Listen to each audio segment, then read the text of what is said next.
The developers here designed this home in the style of a grand European mansion. But this is all it is right now. It's the shell of a half-completed, abandoned, empty, a headache for China's policymakers. Over 60% of China's population now lives in rapidly growing urban cities. But behind the glossy towers and shimmering skylines lies a ticking time bomb. In 2023 alone, China constructed over 6.6 million new homes, yet tens of millions remain eerily empty. Step into cities and you will find them empty with no residents, apartments that no one can afford, and local governments drowning in $9 trillion of debt. What was once the dream of modernisation has spiralled into what experts now call a $1 trillion urban disaster. How did it all go so wrong? And why should the world be worried? This video exposes everything they don't want you to know. This isn't just China's problem. What happens next could shake the entire global economy. Watch closely, because this is the truth behind China's $1 trillion urban disaster. Ghost cities and property oversupply. China's rapid urbanization over the past 2 decades has produced large-scale developments with low occupancy. These cities are commonly called ghost cities. While exact figures are difficult to verify, analysts estimate that investments in underutilized residential and commercial properties likely exceed $300 billion. These areas often include high-rise apartment blocks, shopping malls, and office towers that remain largely vacant years after completion. The resulting overcapacity has created widespread financial strain. Developers hold impaired assets that generate little to no return. And local governments face reduced land sale revenues. Property prices in these regions have declined, weighing on the broader market. Meanwhile, infrastructure, such as roads, utilities, and transit, requires ongoing maintenance despite minimal use, placing a long-term fiscal burden on municipalities.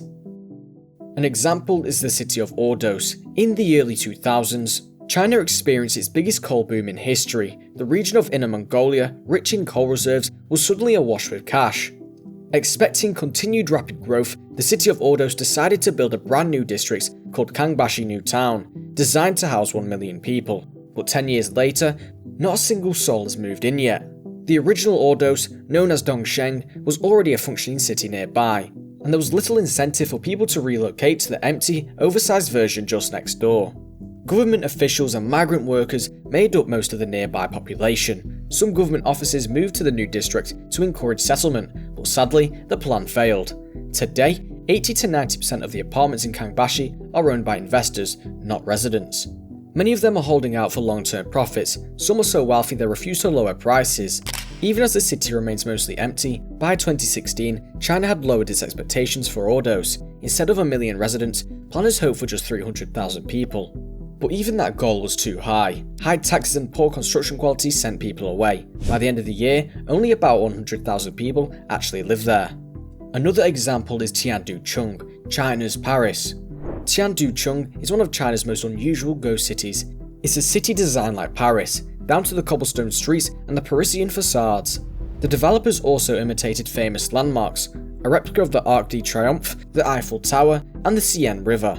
This trend is known as duplicature, building exact copies of historical landmarks. Some see it as tacky, others think it's a clever way to experience Paris without travelling far. Originally, Tianducheng was planned to house 10,000 residents by 2021. Instead, only about 1,000 people live there, mostly curious visitors from nearby Shanghai. One reason it remains mostly empty is the cost. The property prices are high, matching the exclusivity of the Parisian image it tries to project. The streets are deserted, shop fronts are boarded up, and iron railings show signs of rust. Its central attraction, a replica of the Eiffel Tower and a fountain modelled after one in the Place de la Concorde, is dry. Despite its ambitious design, the project struggled. Few people moved in. Most visitors today are wedding photographers, couples, or curious day trippers from nearby cities like Hangzhou. These photo shoots don't come cheap. Couples often spend thousands of dollars once flights are included. Young couples often visit Tianducheng to take wedding photos in front of the replica Eiffel Tower, but few stay longer. The city's remote location contributes to its decline. It sits in the middle of farmland, nearly an hour by public transport from Hangzhou's main train station. Only one hotel, the Tianducheng International Resort, accepts foreign guests. A small number of local restaurants serve basic Chinese dishes. Air pollution from nearby factories keep the skies grey for much of the year. The area becomes briefly active in the evening when construction workers finish their shifts. The park around the Eiffel Tower is poorly maintained, trash is scattered, weeds have taken over, and stray cows sometimes wander through. Security guards often nap near the tower. Basketball courts are dirty and unused. In the northeast corner of the park, workers live in basic quarters with poor sanitation. Conditions are harsh, but few complain due to the fear of losing jobs on nearby construction sites. Along Tianducheng's version of the Champs-Élysées, the situation is only slightly better. The artificial canals are dry, and businesses remain closed, their doors bolted shut. The town has only one real estate agency. Its windows are overcrowded with listings, but the office itself is dark and unattended. Even if buyers were interested, no one is available to help. In one corner, construction continues on new buildings, even as older ones sit vacant. The information centre for investors remains open and displays a 3D model of the completed city. It shows wide boulevards, clean parks, and full apartment towers, a vision that has not yet materialised. Despite continued investment, Tianducheng generates little economic activity. There are no tourist crowds, no international attention, and no film crews shooting beneath its replica Eiffel Tower. Meanwhile, Tianducheng is not alone. Across China, there are around 65 million empty homes, enough to house the entire population of France. These empty units could shelter at least 25% of China's 300 million homeless or underhoused people. So, why build so many empty homes? Part of the answer lies in how China's middle class views property. Many view real estate as a safe place to park their savings, often purchasing multiple homes as investments rather than primary residences. Real estate is also a massive driver of China's economy. To keep it growing, the country needs its real estate sector to expand too. That means building more, even if demand isn't always there. The Economist reported that in many urban centres in China, demand for property once greatly outstripped supply. This rapid urbanization and speculative buying drove prices up and pushed developers to launch massive construction projects. However, this pattern led to an oversupply of housing in many regions, particularly in smaller cities. Developers overestimated population growth and buying power. As China's economic growth slowed, consumer confidence weakened, and tighter regulations on borrowing and lending were introduced. Unfortunately, this led to another reason for the Chinese urban disaster: property market collapse. Since 2021, major property developers like Evergrande and Country Garden have defaulted or come close to bankruptcy. Residential property prices in major cities have fallen in real terms, and the pace of new construction has slowed sharply. These shifts have reduced household wealth and triggered broader financial instability. Due to banks' exposure, the collapse of shadowy financing channels, and losses in real estate linked to investment funds. Evergrande, once one of China's largest property developers, recently reported liabilities of around $330 billion. Its default in late 2021 triggered a wave of defaults among other developers, leaving thousands of housing projects unfinished across the country and casting doubt on the future of China's large-scale domestic and overseas developments. Founded in 1996 by Hui Ka-yan in Guangzhou, Evergrande unveiled a debt restructuring plan in 2023. The proposal gave creditors the option to convert their debt into new company-issued notes and shares in two of its subsidiaries, Evergrande Property Services Group and Evergrande New Energy Vehicle Group. In July 2023, Evergrande reported combined net losses of over $113 billion for 2021 and 2022. China's housing reform in the late 1990s triggered a property boom as private home ownership expanded rapidly. However, by 2020, concerns grew over the financial risk posed by the enormous debt levels of major developers. In response, Beijing imposed tighter credit controls, including the 3 red lines policy, limiting developers' borrowing capacity. These measures led to a wave of defaults across the sector, eroding buyer confidence and causing widespread disruption in the housing market. The crisis has left thousands of suppliers unpaid and home buyers stranded without their apartments, despite having made large down payments.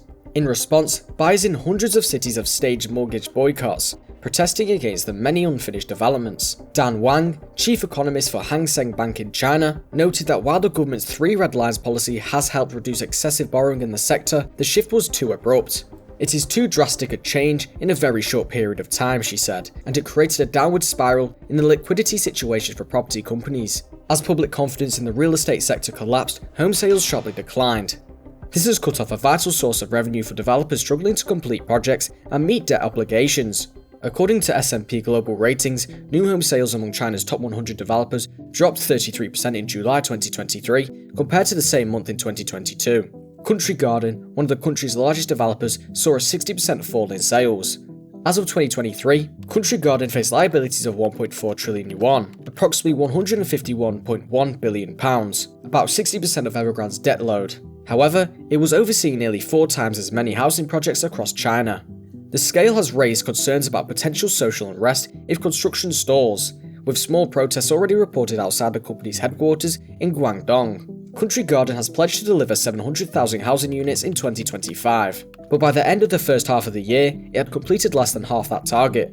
In a recent filing, the company described the current environment as an unprecedented difficult period for the real estate industry.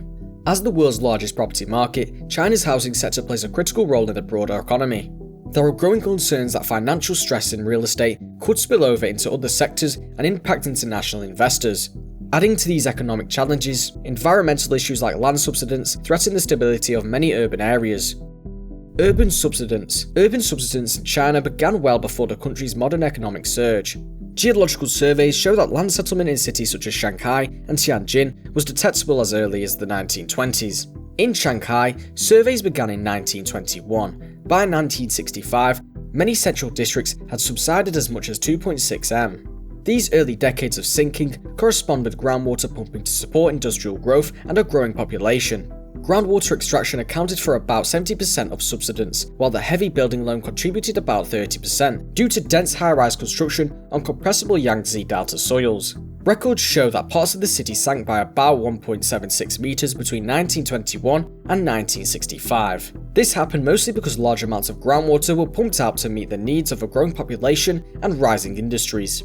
The city's location on soft, loose soil in the Yangtze River Delta made it more likely to sink. In Tianjin, measurable subsidence began in the mid-20th century, driven mainly by groundwater withdrawal from soft, water-saturated sediments overlaying fractured bedrock. Tianjin began showing signs of land subsidence in the 1930s. By the 1960s, parts of the city had sunk over 1 meter. The primary cause was the groundwater extraction to support the growth of industry, agriculture, and urban infrastructure. Subsidence intensified in later decades, particularly from the 1950s through the 1980s, when extraction rates increased sharply. By the 1960s, settlement rates in central zones such as Tanggu district reached -30 to -50 mm a year. Over the years 2015 to 2022, almost half of China's major cities showed signs of land sinking, at rates over 3 mm per year. In about 60% of urban areas, the land sank faster than 10 mm annually. This affected around 270 million urban residents, with nearly 70 million living in areas sinking at a faster rate. The main cause, researchers say, is excessive pumping of groundwater, combined with the weight of buildings and roads pressing down on soft soils. Coastal cities in the east and north are among the worst affected. Shanghai has dropped by roughly 3 meters over the past century.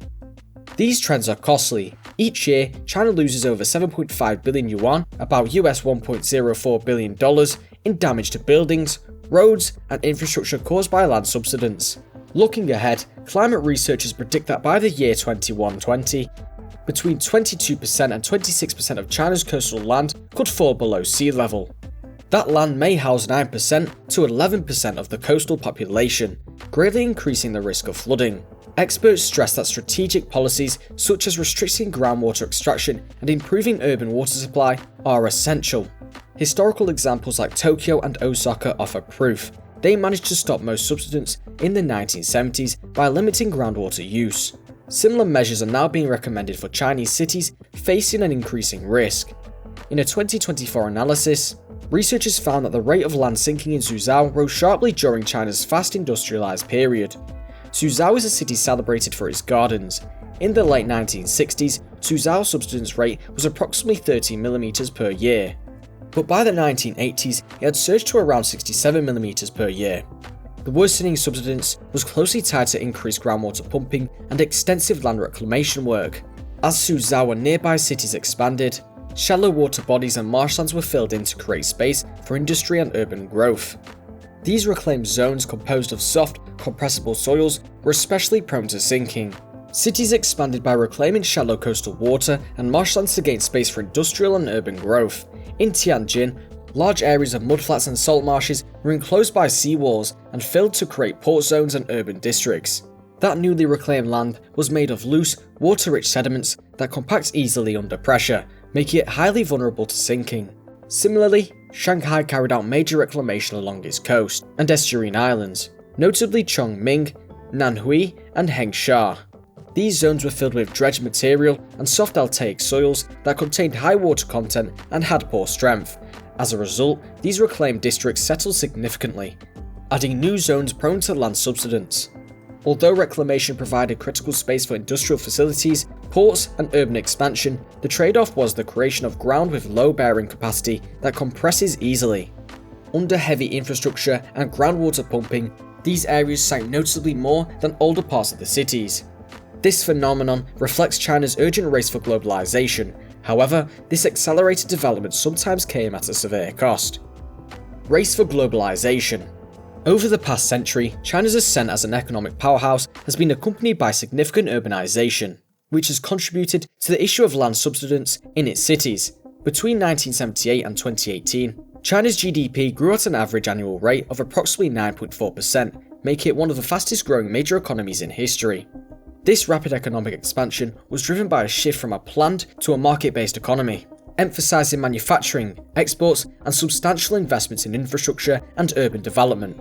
In the pursuit of swift economic growth, environmental considerations were often secondary, leading to urban expansion that sometimes overlooked long-term land stability. The construction of skyscrapers and large buildings has been a hallmark of this urban growth. China is home to several of the world's tallest buildings, many of which are located in cities experiencing significant land subsidence. For instance, cities like Guangzhou have seen substantial vertical development. The weight of these structures, combined with the groundwater extraction required for their construction and operation, has exacerbated subsidence in these urban areas. China's Belt and Road Initiative, BRI, launched in 2013, aims to enhance global trade through infrastructure development, including highways, railways, ports, and energy projects. While these projects offer economic benefits, they also pose significant environmental and geological risks. In Beijing, long-term overpumping of subsurface water has caused groundwater levels to drop by nearly 100 meters in some zones. Groundwater provides around 2/3 of the city's water supply, and up to 70% of observed land subsidence in Beijing is attributed to this over-extraction. Industries such as agriculture and textiles, which rely heavily on groundwater, further deplete aquifers and compress soil layers beneath cities. Coastal cities like Tianducheng face additional problems. Sinkholes, infrastructure damage, and seawater intrusion result from land subsidence, exacerbated by groundwater pumping. Additionally, China's rapid urban growth has increased both population density and demand for groundwater. High-rise buildings, malls, and offices add substantial weight to soft soils, contributing further to ground compaction.